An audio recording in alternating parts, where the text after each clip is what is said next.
Hey, what's going on, everyone? Mike Lowe here with another question off of the YouTube channel that I'm looking to answer. This one from Tig004. He says, "Hey, Mike, can you check if restricted contracts are still bugged in the moratorium?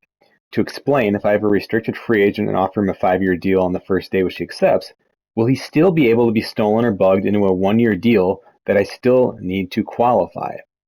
So this is something I have never seen, but I'm just taking him at his word for it because it seems very, very specific. But just really quickly to show what it seems to be doing or not doing here, we're just going to qualify everybody, and I think we'll just probably look at. I can't get Ton Maker to even accept an offer here on the next screen, but Luke Kennard will. So we're going to kind of demonstrate this with Luke Kennard. So we're going to jump into the moratorium here, and we're going to go over to shooting guards and Luke Kennard. So, and by the way, so first out, he will negotiate. Not every single player will. I don't think this is a new thing, but just in case, whoops, if I go down to Ton Maker, you will see that he is going to just straight up reject us here. Not interested in working on an extension at least. So, but if we go on back and look at Luke Kennard here, Luke Kennard, one of the few French words I know. Duck, Luke Duck. But let's see here. So we're going to just offer him something ridiculous so he accepts it. He wants a 3-year deal. We're just going to give him something really, really crazy here, but we'll make it 5 years. And I don't know, something like, 75 million or something. We just want to make sure he accepts it on that first day. So that's fine. 75. It's not our money, right? Okay, so he's going to think about it. It seems to do this every single time. You can see he's smiling there, pretty happy.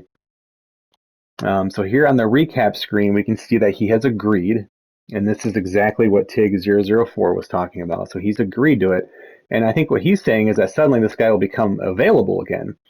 But I'm not seeing that, luckily. So if I scroll back to shooting guards, you'll see Luke Kennard is not here. He was a 79. He's not there anymore. If I click on R1 and go to signed players at the shooting guard position, you can see Luke Kennard has signed with the Pistons. I can't even press X on it or anything else like that. So I think that's good news. Let's see here. This is, I mean, we might have kind of broken the game here a little bit because I don't know what would happen if we matched this. But for this exercise, let's just go through and see if he sticks with the agreed contract extension. So we're just going to keep tearing through.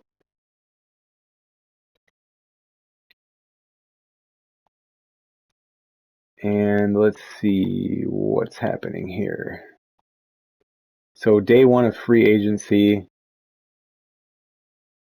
I don't see Luke Kennard there, so that is good. Let's see, one, if he's on our roster, and two, what contract he ended up with.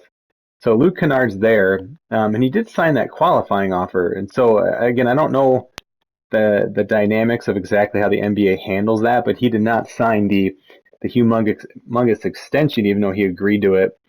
And that might have just been something I missed. So let's try one more time. Let me just reload this here, and we'll see what's going on with this. So same thing, same qualifying offers. We'll skip past that. Moratorium. Let's jump on over to Luke Kennard. I'm going to offer him a quick contract here. He's getting all these free dinners from us. He's just stringing us along. So again, we'll make sure to give him something real nice and healthy. The other thing too is I don't know if this is putting us over the cap but trying to see here, salary cap. Yeah, we might. That could be part of it too. I guess I don't know all the nuances of the NBA salary cap, at least how it works in this game. So again, he's going to be in touch. He sleeps on it. All smiles. Advance to the next day. So he has accepted it. So of course we could decline that, and then that brings up these options here. If I agree to it, that becomes null and void, as you'd expect, because he would be agreeing to that extension. It's a very, very weird situation.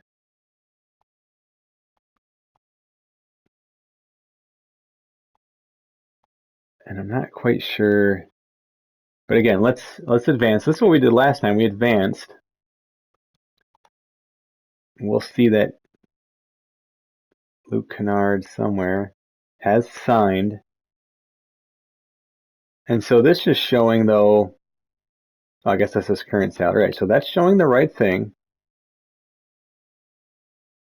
And he's obviously not in the available player pile for shooting guards. He'd be here. Now we advance again. And so, like, what is this here? So we're in day 3.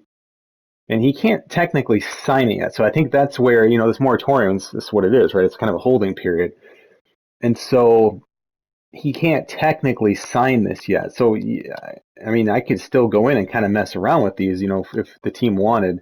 And again, this is probably very rare to happen in real life where you'd have a team who has a contract match option, but instead just want to extend a big contract. I mean, this is something, in baseball you see with like a Mike Trout, where the Angels didn't have to re-sign Mike Trout in baseball because they still had 6 years of controllable player rights with him. But they knew the longer they waited, the more expensive it was going to be. And so even though you could take those kind of upfront years on the cheap, so to speak, for a guy like Trout or whatever sport you want to apply here, it was in the Angels' best interest to sign him long term, even though it was expensive, because down the road they're going to save millions, tens of millions of dollars probably in savings over the course of that contract by doing it that way. So, is Luke Kennard a guy you do this with? Probably not. But again, just for this discussion here, that's kind of what we're trying to look for, it seems. And so, again, signed players. Now, this is what day? This is still the moratorium.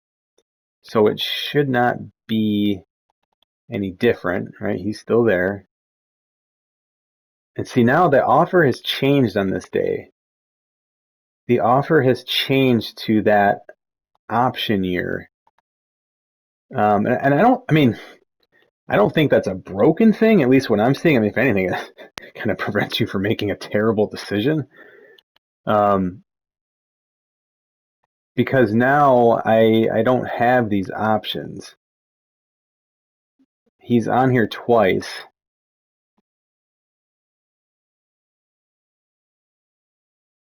And I'm not quite sure like what triggered it to switch around.